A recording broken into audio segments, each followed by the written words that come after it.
السلام عليكم ورحمة الله وبركاته. وعليكم السلام ورحمة الله الحمد لله الحمد لله نحمده ونستعينه ونستغفره ونؤمن به ونتوكل عليه ونعوذ بالله من شرور أنفسنا ومن سيئات أعمالنا من يهده الله فلا مضل له ومن يضلله فلا هادي له ونشهد أن لا إله إلا الله وحده لا شريك له ونشهد أن سيدنا ونبينا وشفيعنا وحبيبنا ومولانا محمدا عبده ورسوله أما بعد فقد قال الله تعالى في كلامه المجيد والفرقان الحميد أعوذ بالله من الشيطان الرجيم بسم الله الرحمن الرحيم وإذ قال إبراهيم رب أرني كيف تحيي الموتى قال أولم تؤمن قال بلى ولكن ليطمئن قلبي قال فخذ أربعة من الطير فصرهن إليك ثم اجعل على كل جبل منهن جزءا ثم ادعهن يأتينك سعيا وقد قال الله تعالى في شان حبيبه إن الله وملائكته يصلون على النبي يا أيها الذين آمنوا صلوا عليه وسلموا تسليما اللهم صل على سيدنا ونبينا وشفيعنا وحبيبنا ومولانا محمد صلى الله عليه وعلى آله وأصحابه وبارك وسلم بلغ العلا بكماله كشف الدجى بجماله حسنت جميع خصاله صلوا عليه وآله উপস্থিত মুআজ্জাজ মুহতারাম মুসলিয়ান کرام আমরা মহান রব্বুল আলামিনের দরবারে অসংখ্য গণিত শুকরিয়া আদায় করছি যে আল্লাহ পাক রব্বুল আলামিন আমাদেরকে আবারও এক সপ্তাহ পরে পবিত্র জুমার দিনে তার পবিত্র মহান হুকুম জুমার নামাজ আদায়ের জন্য আমাদের মতো কিছু গুনাহগার গোলামকে তার পবিত্র ঘরের মেহমান হওয়ার তৌফিক দান করেছেন সেই জন্য সকলে অন্তরের অন্তঃস্থল থেকে বলি আলহামদুলিল্লাহ। মুহতারাম হাজিরিন, আমরা সবসময় আলোচনার শুরুতে কৃতজ্ঞতা আদায় করে আলহামদুলিল্লাহ বলি, কিন্তু মৌখিক কৃতজ্ঞতা কেবল এটা কিন্তু আসল কৃতজ্ঞতা নয়। আসল শুকরিয়া আদায় কৃতজ্ঞতা আদায় হলো কাজের কৃতজ্ঞতা, আমলের কৃতজ্ঞতা। আল্লাহ রাব্বুল আলামিন আমাদেরকে মসজিদে আসার শক্তি দিয়েছেন, মসজিদে আসার সুযোগ দিয়েছেন, মসজিদে আসার মতো সময় দিয়েছেন। তারপরেও দেখা গেছে যে আমরা সব সময়, বেশিরভাগ সময়, বেশিরভাগ ইমানদার তারা অন্যান্য নামাজ তো আছেই, জুমার নামাজের দিনও একদম নামাজের আগ মুহূর্তে আসে, কেউ বা নামাজে দাঁড়াইলে আসে। তো এটা কিন্তু আসলে কৃতজ্ঞতা নয়, এটা কিন্তু শুকরিয়া আদায় নয়। শুকরিয়া আদায় হলো যে আল্লাহ রাব্বুল আলামিন আমাদেরকে এমন একটি দিন উপহার দিয়েছেন, এত সুন্দর একটা দিন, এত মূল্যবান, এত দামি একটা দিন আল্লাহ তাআলা আমাদেরকে দিয়েছেন। এই দিনটার কদর করে জুমার দিনটাতে যত আগে সম্ভব মসজিদে চলে আসা, এটাই হচ্ছে আমলের কৃতজ্ঞতা। এই জন্য আমরা সর্বদা চেষ্টা করব জুমার দিন আজানের আগে আগে যেন আমি মসজিদে চলে যেতে পারি, মসজিদে চলে আসতে পারি। যাই হোক মুহতারাম হাজিরিন, আমাদের মসজিদে আলোচনা চলছিল হযরতে ইব্রাহিম আলাইহিস সালাতু ওয়াস সালামের জীবনী সম্পর্কে, এবং তিনি এবং তার সন্তান ইসমাঈল আলাইহিস সালাম তারা উভয় মিলে আল্লাহ তাআলার নির্দেশে বাইতুল্লাহ শরীফকে তারা পুনর্নির্মাণ করেছিলেন। এবং বাইতুল্লাহ শরীফের বেশ কিছু বৈশিষ্ট্য এবং তার নির্মাণ ইতিহাস সম্পর্কে আমরা বিগত জুমাতে আলোচনা করেছি। এই জুমায় আমরা ইনশাআল্লাহ ইব্রাহিম আলাইহিস সালাতু ওয়াস সালামের জীবনীর কয়েকটা গুরুত্বপূর্ণ বিষয় নিয়ে আলোচনা করব। তার মধ্যে একটি হচ্ছে মসজিদে আকসা বা বাইতুল মুকাদ্দাস নির্মাণ। এই সম্পর্কে বিস্তারিত অত ইতিহাস তেমন কিছু নাই, এবং ইতিহাসে তেমন কিছু পাওয়া যায় না। সংক্ষিপ্ত ইতিহাস হচ্ছে হযরত ইব্রাহিম আলাইহিস সালাম এই বাইতুল মুকাদ্দাস কবে নির্মাণ করেছিলেন, এই সম্পর্কে সাহাবায়ে কেরাম রাদিয়াল্লাহু আনহুম রাসূলুল্লাহ সাল্লাল্লাহু আলাইহি ওয়াসাল্লামকে প্রশ্ন করেন, ইয়া রাসূলুল্লাহ, ইয়া হাবিবাল্লাহ, পৃথিবীতে সর্বপ্রথম মসজিদ কোনটি? রাসূলুল্লাহ সাল্লাল্লাহু আলাইহি ওয়াসাল্লাম বলেছিলেন, সর্বপ্রথম মসজিদ হচ্ছে মসজিদুল হারাম তথা বাইতুল্লাহ শরীফ, কাবা ঘর। এটা হচ্ছে পৃথিবীর সর্বপ্রথম মসজিদ। সাহাবায়ে কেরাম আরজ করলেন, ইয়া রাসূলুল্লাহ, এর পরে কোনটা, দ্বিতীয় নম্বরে কোনটা? রাসূলুল্লাহ সাল্লাল্লাহু আলাইহি ওয়াসাল্লাম বললেন, এর পরের মসজিদ হচ্ছে পৃথিবীতে বাইতুল আকসা, মসজিদে আকসা তথা বাইতুল মুকাদ্দাস। সাহাবায়ে কেরাম আরজ করলেন, ইয়া রাসূলুল্লাহ, এই দুইটার মধ্যখানে ব্যবধান কতদিন, অর্থাৎ কতদিন আগে পরে নির্মাণ হয়েছে? রাসূল করিম সাল্লাল্লাহু আলাইহি ওয়াসাল্লাম বললেন, 40 বছর, 40 সানা। তো এই হাদিস অনুযায়ী মুফাসসিরিনে কেরাম এবং মুতাআররিখিনগণ, ঐতিহাসিকগণ লিখেন, ইব্রাহিম আলাইহিস সালাম যখন জাজিরাতুল আরব তথা হিজাজের মরুভূমির মধ্যে যখন কাবা শরীফ নির্মাণ করলেন, করার পরে তিনি চলে গেলেন আবার নিজের আবাসস্থলে, যেখানে তিনি বসবাস করতেন জেরুজালেমে।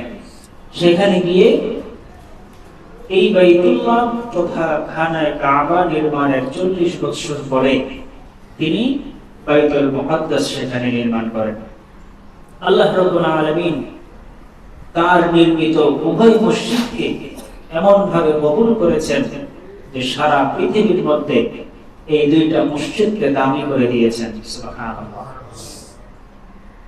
এরপরে ইব্রাহিম আলাইহিস সালামের জীবনের আরেকটি গুরুত্বপূর্ণ ঘটনা, সেটা হচ্ছে খতনা বা মুসলমানি করানো, আমরা যেটাকে বলি। এই মুসলমানি করানোর ইতিহাস সম্পর্কে মুহাদ্দিসিনে কেরাম বর্ণনা করেন যে ইব্রাহিম আলাইহিস সালাম থেকেই এই সুন্নতের সূচনা হয়েছে। ইব্রাহিম আলাইহিস সালাম খতনা করেছিলেন, মুসলমানি করেছিলেন। এবং বুখারী শরীফের একটি রওয়ায়াতে পাওয়া যায় যে ইব্রাহিম আলাইহিস সালাম, ইসমাঈল আলাইহিস সালাম এবং ইসহাক আলাইহিস সালাম, এই তিনজন তারা ওই যুগে আল্লাহর নির্দেশে, আল্লাহ তাআলার হুকুমে তারা খতনা করেছিলেন। ওই সময় ইব্রাহিম আলাইহিস সালামের বয়স ছিল 80 বছর। তার 80 বছর বয়সে তিনি খতনা করেছিলেন। তবে বাইবেলের বর্ণনায় পাওয়া যায় যে এই খতনা মূলত হযরত আদম আলাইহিস সালাম থেকেই শুরু হয়েছিল, যদিও পরবর্তীতে তার সন্তানেরা এই সুন্নাহকে পরিত্যাগ করেছিল। বাইবেলের বর্ণনায় পাওয়া যায়, আদম আলাইহিস সালাম যখন জান্নাতে আল্লাহ তাআলার নিষিদ্ধ ফল খেয়েছিলেন, খাওয়ার পরে যখন তিনি পৃথিবীতে চলে এসেছিলেন, আল্লাহ তাআলা পাঠিয়ে দিয়েছিলেন, তিনি এতটাই অপরাধ বোধে তিনি ভুগতেছিলেন, তিনি মানত করেছিলেন যে যদি আল্লাহ তাআলা আমার তওবা কবুল করেন তাহলে আমি আমার শরীরের একটা অঙ্গ কেটে ফেলব।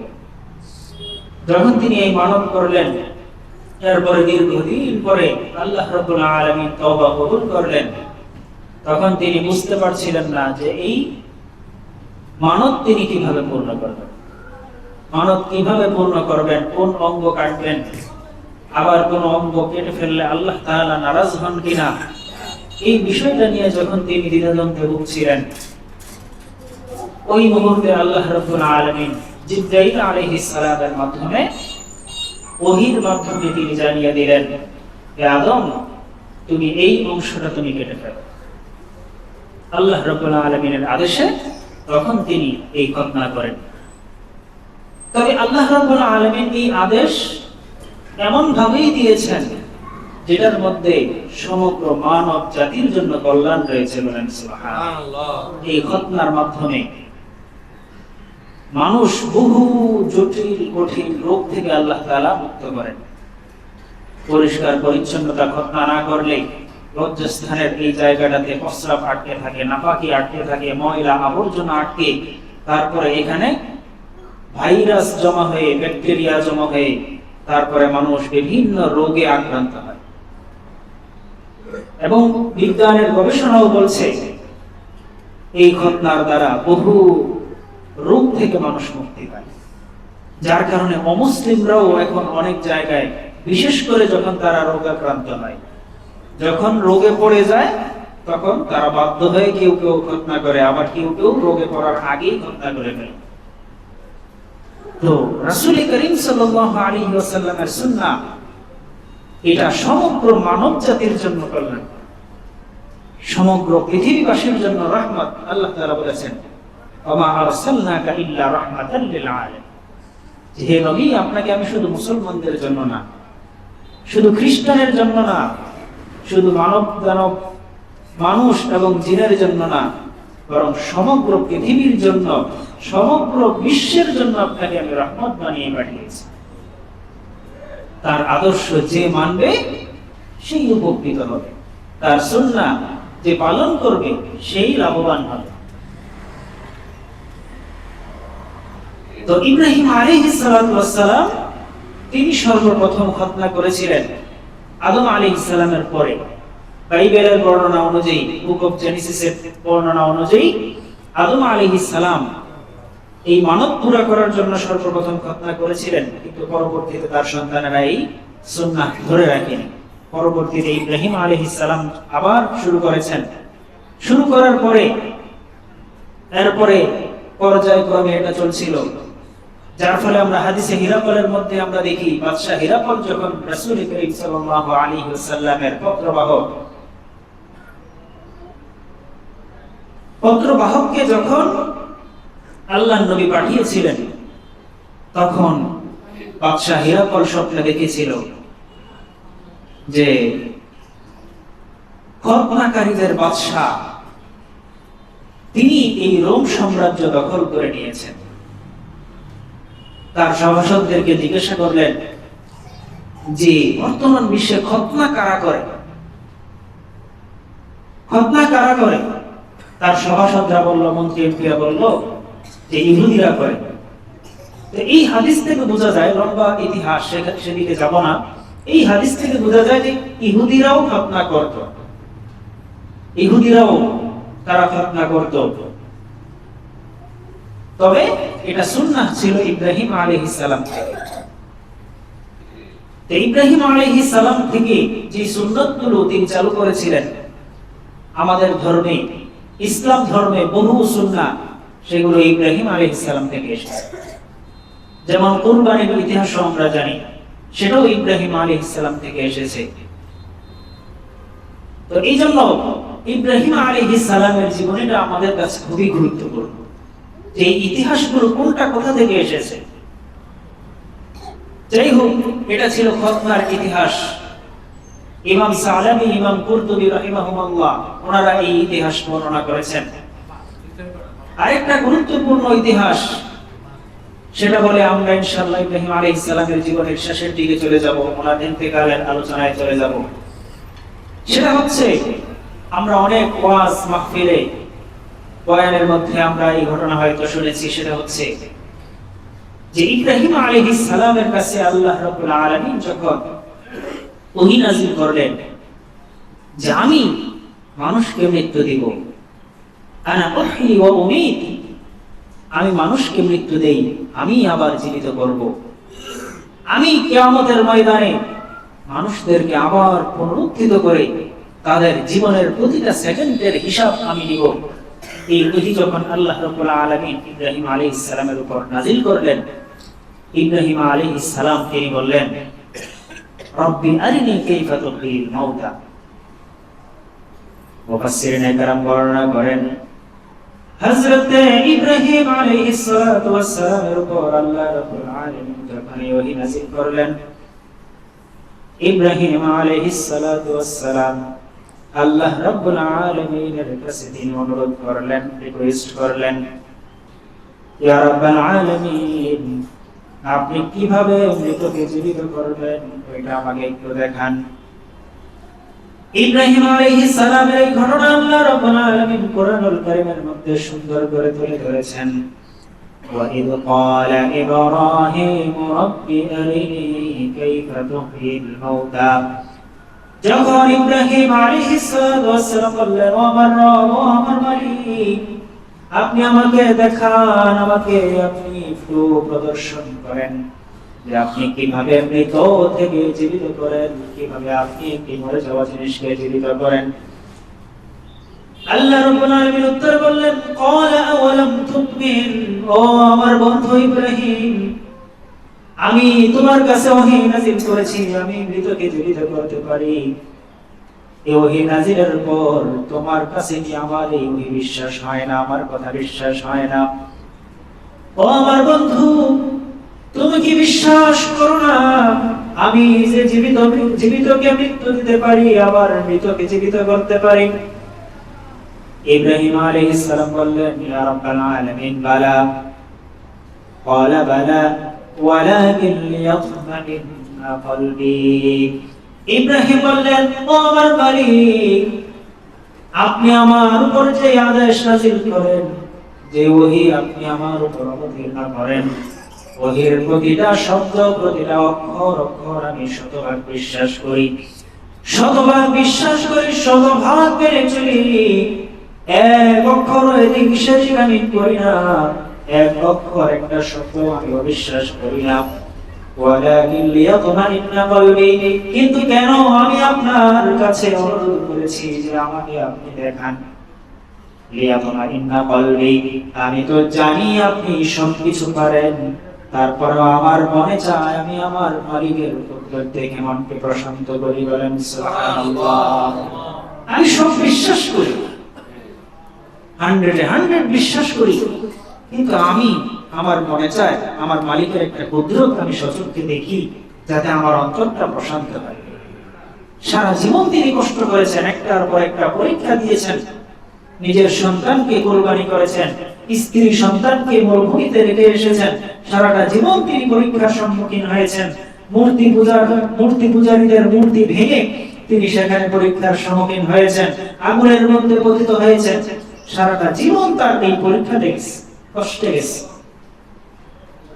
এই জন্য তার মনটাকে প্রশান্ত করার জন্য তিনি আল্লাহর কাছে চাইলেন, আল্লাহ আমাকে আপনি একটু দেখান। আল্লাহ রাব্বুল আলামিন আদেশ করলেন,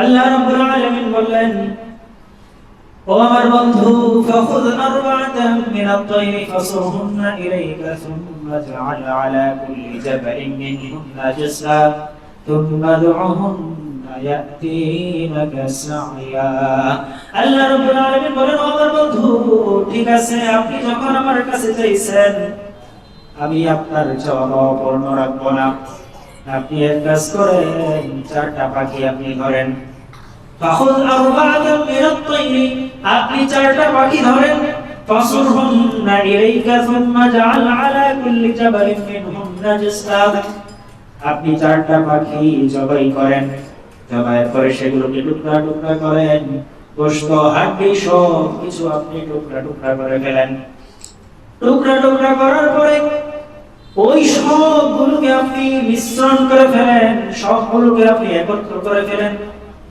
মুফাসসিরিনে কেরাম বলেন ইব্রাহিম আলাইহিস সালাম চারটা পাখি নিয়েছিলেন এর মধ্যে একটা ছিল ময়ূর একটা ছিল মোরগ একটা ছিল হাঁস একটা ছিল কবুতর কোন কোন মুফাসসিরিনে কেরাম দ্বিমত পোষণ করেছেন কেউ কেউ বলেছেন অন্য পাখি কেউ কেউ বলেছেন ময়ূরের পরিবর্তে শকুন যাই হোক ইব্রাহিম আলাইহিস সালাম এই চার ধরনের চারটা পাখি নিয়ে তিনি ওই সবগুলোকে জবাই করলেন জবাইয়ের পরে কেটে টুকরা টুকরা করলেন গোশত হাঁড়ি আলাদা করে ফেললেন এমনকি পালক করিও তিনি সবকিছু ছিঁড়ে বেড়ে একত্রিত করলেন সবগুলো পাখির গোশত একত্রে মিশ্রণ করে ফেললেন মিশ্রণ করার পরে আল্লাহ রাব্বুল আলামিন আদেশ করলেন এই গোশতগুলো টুকরা টুকরা গোশতগুলো মিশ্রণ করার পরে খণ্ড খণ্ড করার পরে এক ভাগ এক এক পাহাড়ের উপরে আপনি রেখে আসেন মুফাসসিরিনে কেরাম বলেন ইব্রাহিম আলাইহিস সালাম চারটা ভাগ করে চার পাহাড়ের উপর রেখে আসলেন কেউ কেউ বলেন 7 ভাগ করে 7 পাহাড়ের উপর রেখে আসলেন কেউ কেউ বলেন 10 ভাগ করে 10টা পাহাড়ের উপরে তিনি রেখে আসলেন আল্লাহ রাব্বুল আলামিন বলেন ثم جعل على كل جبل منهن جزءا ثم دعهن يأتينك سعيا তারপরে এইখানে এসে আপনি বাসায় চলে আসেন বাসায় চলে এসে আপনি ডাক দিয়ে বলেন ও পাখিগুলো ও মরে যাওয়া পাখিগুলো আল্লাহ রাব্বুল আলামিন তোমাদেরকে ডাক দিয়েছেন তোমাদেরকে নিয়ে আসতে বলেছেন আপনি দেখবেন ওই পাখিগুলো জীবিত হয়ে উড়ে উড়ে আপনার কাছে চলে আসবে বলেন সুবহানাল্লাহ মুফাসসিরিনে কেরাম বর্ণনা করেন ইব্রাহিম আলাইহিস সালাম ওই গোশতের টুকরাগুলো রেখে আসার পরে বাসায় আয়েশা তিনি সেখান থেকে ঘোষণা করলেন ও মরে যাওয়া পাখিগুলো ও মরে যাওয়া পাখির গোশত শোনো ও মরে যাওয়া পাখির হাড্ডি তোমরা শোনো ও মরে যাওয়া হাত পাখির রক্তগুলো তোমরা শোনো তোমাদেরকে আল্লাহ রাব্বুল আলামিন আদেশ করেছেন যে তোমরা একে অন্যের সাথে জুড়ে যাও যে যে অংশের ছিল সেখানে মিলিত হয়ে যাও যে মোরগের গোশত ছিল মোরগের গোশতগুলো একত্রে হও যেগুলো ময়ূরের গোশত ছিল সেগুলো একত্রিত হও যেগুলো মোরগের হাড্ডি ছিল একত্রিত হও মুফাসসিরিনে কেরাম বলেন ইব্রাহিম আলাইহিস সালাতু ওয়াস সালামের এই আদেশের সাথে সাথে ওই খণ্ড খণ্ড গোশতগুলো একে অন্যের উপর ঝাঁপায়া পড়তেছিল বলেন সুবহানাল্লাহ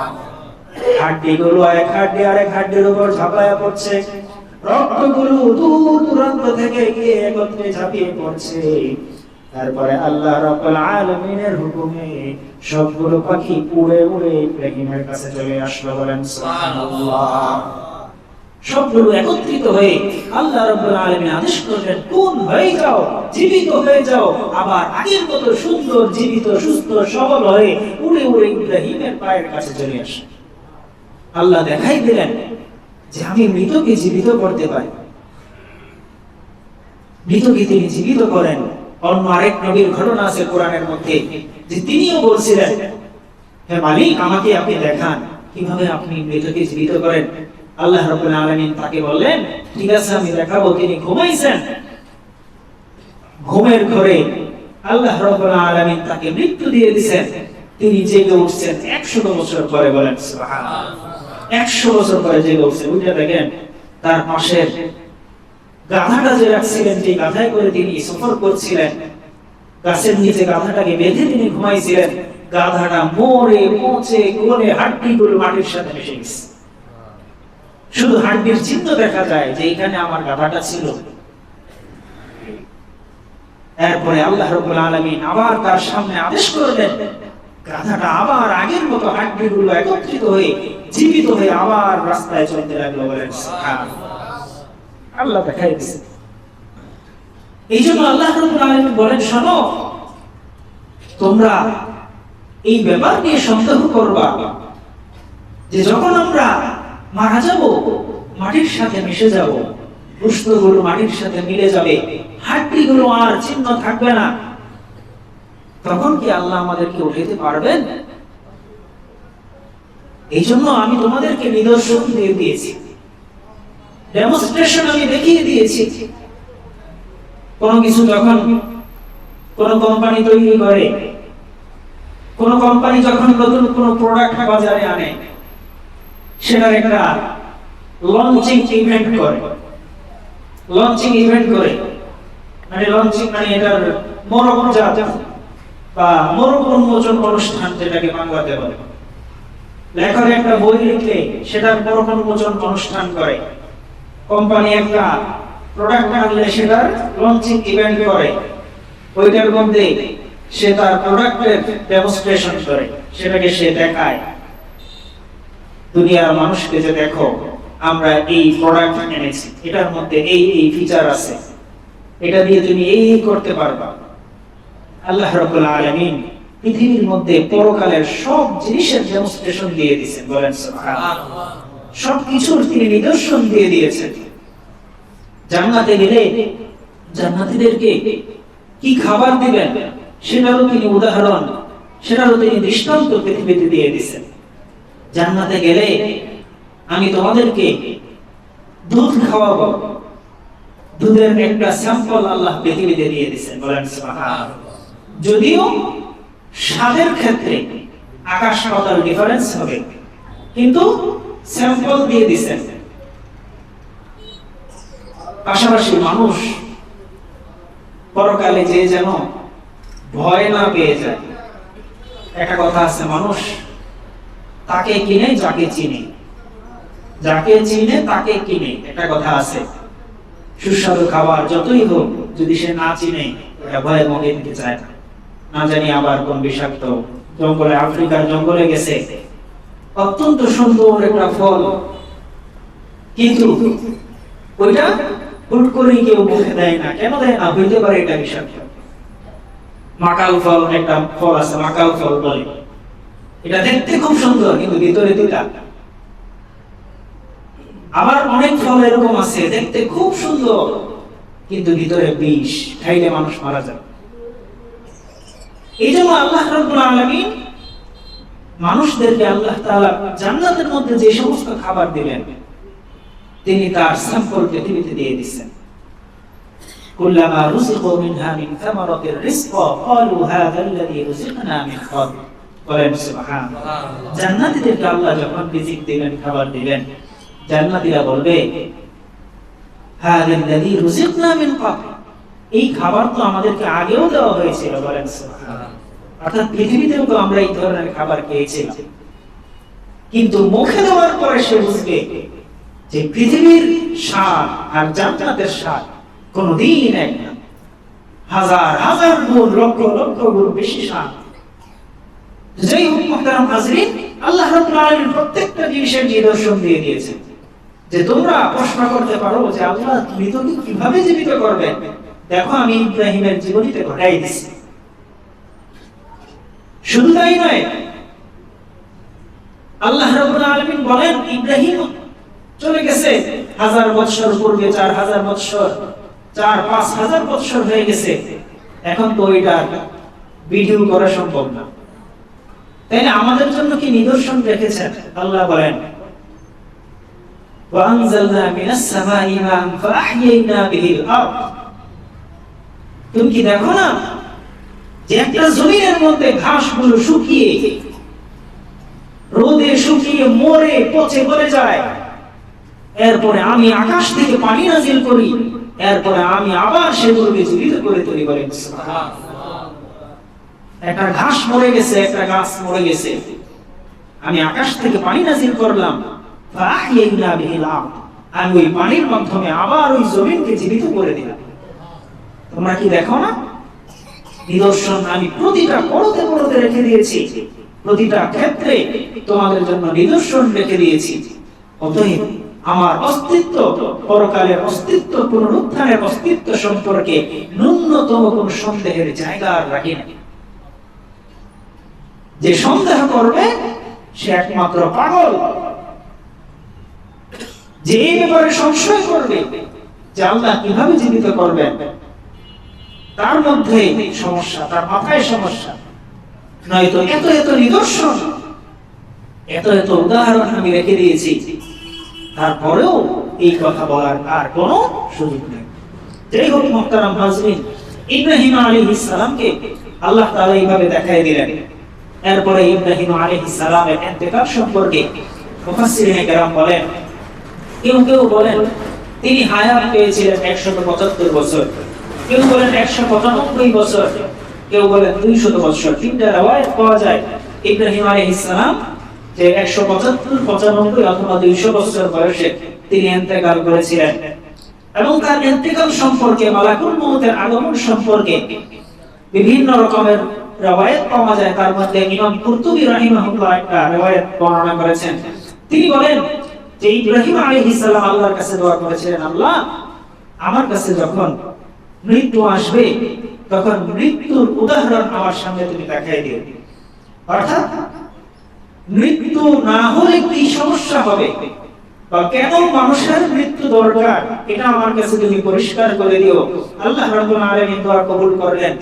মুফাসসিরিনে কেরাম বলেন ইব্রাহিম আলাইহিস সালামের বয়স যখন 175, 95 বা 200, ওই সময় ইব্রাহিম আলাইহিস সালামের একটা অভ্যাস ছিল সারা জীবনে, আপনারা আগে বলেছিলাম বয়ানে, যে ইব্রাহিম আলাইহিস সালাম মেহমান ছাড়া খানা খেতেন। তিনি সব সময় মেহমানদারি করতেন। এই যে মেহমানদারি করানো, এটাও কিন্তু ইব্রাহিম আলাইহিস সালামের সুন্নাহ, সেখান থেকে আসে। ইব্রাহিম এই মেহমানদারি করা, এটা কিন্তু একটা অনেক অনেক বড় একটা সওয়াবের কাজ, অনেক বড় একটা গুণ। আজকালকে আমাদের সমাজে মেহমান আসলে শুনলে মুখটা কালো হয়ে যায়।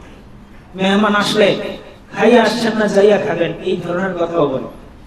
যদিও আমাদের দেশে আলহামদুলিল্লাহ বলে না, আমাদের পার্শ্ববর্তী দেশে নাকি বলে দাদা খেয়ে আসছেন না যে খাবেন, এরকম প্রশ্ন করে আমাদের পার্শ্ববর্তী দেশে।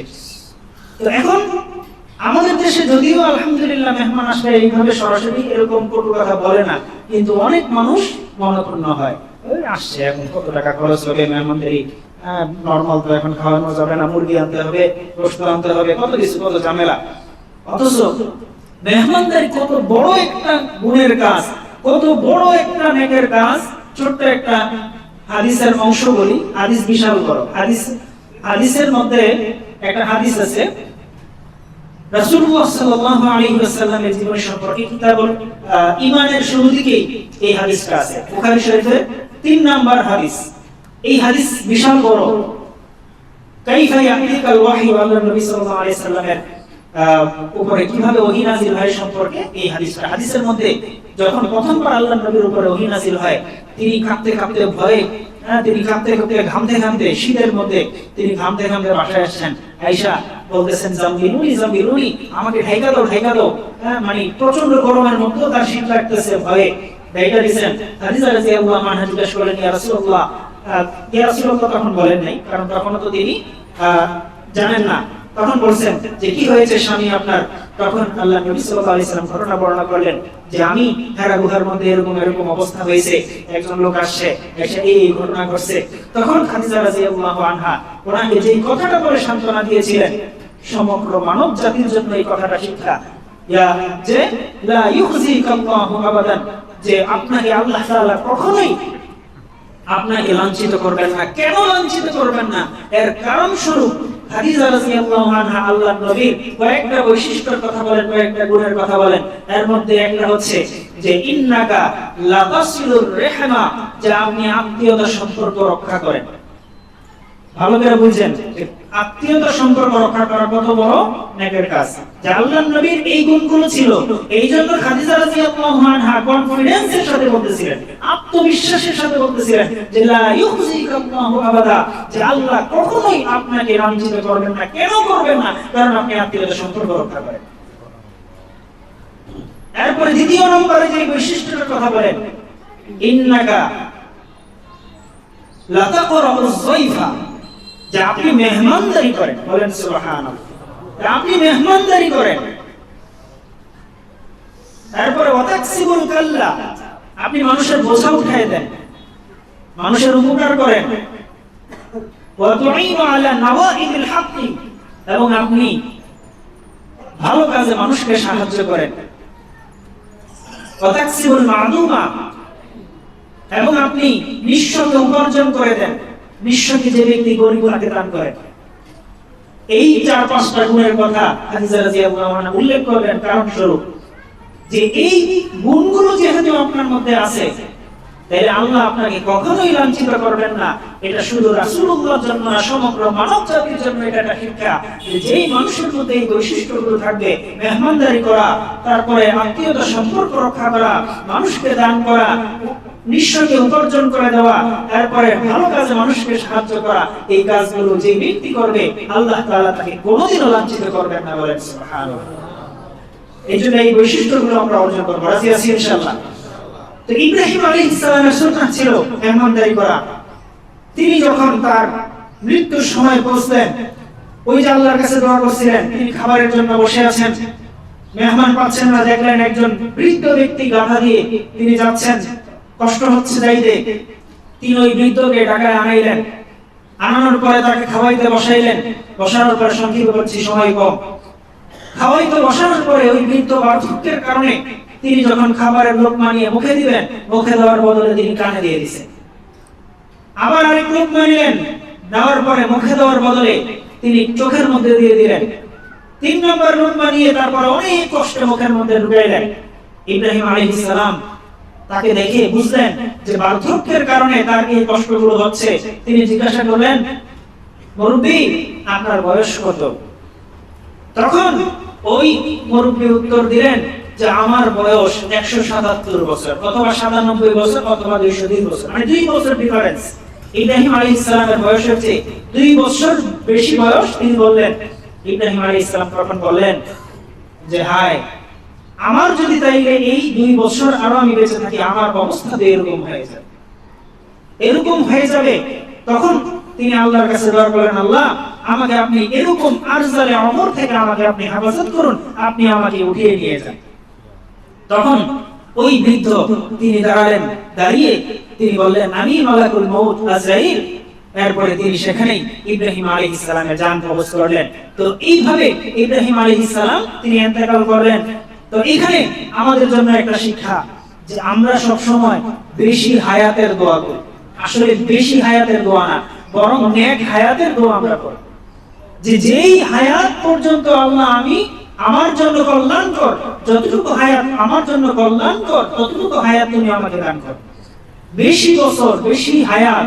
আল্লাহ নবী সাল্লাল্লাহু আলাইহি সাল্লাম তিনি দোয়া করতেন যে আল্লাহুম্মা ইন্নী আউযু বিকা মিন আরদালিল উমর, হে আল্লাহ, আমি আরজালে উমর থেকে আপনার কাছে পানা চাই। আরজালে উমর কাকে বলে? আরজালে উমর বলা হয় নিকৃষ্ট বয়স, নিকৃষ্ট হায়াত, অর্থাৎ যেই বয়সে আল্লাহ তাআলা কোরআনেও এই আয়াত বলেছেন, বিস্তারিত বলছেন। আল্লাহ তাআলা বলেন, ওয়ামিনকুম মান ইউরাদ্দু ইলা আরদালিল উমর লিকাই লা ইয়ালামা মিন বা'দি ইলমিন শাইআ, যে তোমাদের মধ্যে কেউ কেউ আরজালে উমরের মধ্যে চলে যায়, নিকৃষ্ট বয়সের মধ্যে পৌঁছে যায়, যার ফলে সে কোনো কিছু আর মনে রাখতে পারে না, সে একটা জিনিস জানি নাও ভুলে যায়। এজন্য দেখবেন মানুষ বেশি বয়স হইলে একটু পর পর জিনিস ভুলে যায়। সে দুপুরের খাবার খাইছে, আধা ঘন্টা পরে বলতেছে খাই নাই। সে নামাজ পড়ছে, আধা ঘন্টা পরে আবার নামাজ পড়তেছে, ভুলে গেছে। এটাকে বলা হয় আরজালে উমর। আল্লাহ নবী সাল্লাল্লাহু আলাইহি ওয়াসাল্লাম সবসময় এই আরজালে উমর থেকে পানা চাইতেন। এইজন্য আমরা এই ধরনের বয়স থেকে আমরা আল্লাহর কাছে পানা চাইবো, যে আল্লাহ, এই ধরনের বয়স দরকার নাই, যে এই বয়সে আমি মানুষের কাছে বোঝা হয়ে যাব, সন্তান সন্ততির কাছে আমি বোঝা হয়ে যাব, বিছানায় পায়খানা প্রস্রাব করে দিব, মানুষের জন্য কষ্টের কারণ হব, ওই বয়স আমার দরকার নেই। পারবো ইনশাআল্লাহ। এই বয়স থেকে আল্লাহর নবীও তিনি পানা চাইতেন, ইব্রাহিম আলাইহিস সালাম আল্লাহর কাছে পানা চাইছিলেন। এইজন্য আমরাও এমন বয়স থেকে পানা চাইবো যতটুকু হায়াত আমাদের জন্য কল্যাণকর, ততটুকু হায়াত আল্লাহ তাআলা আমাদেরকে দান করুন। সকলে বলি আমিন। ওয়া আখিরু দাওয়ানা আলহামদুলিল্লাহি রাব্বিল আলামিন।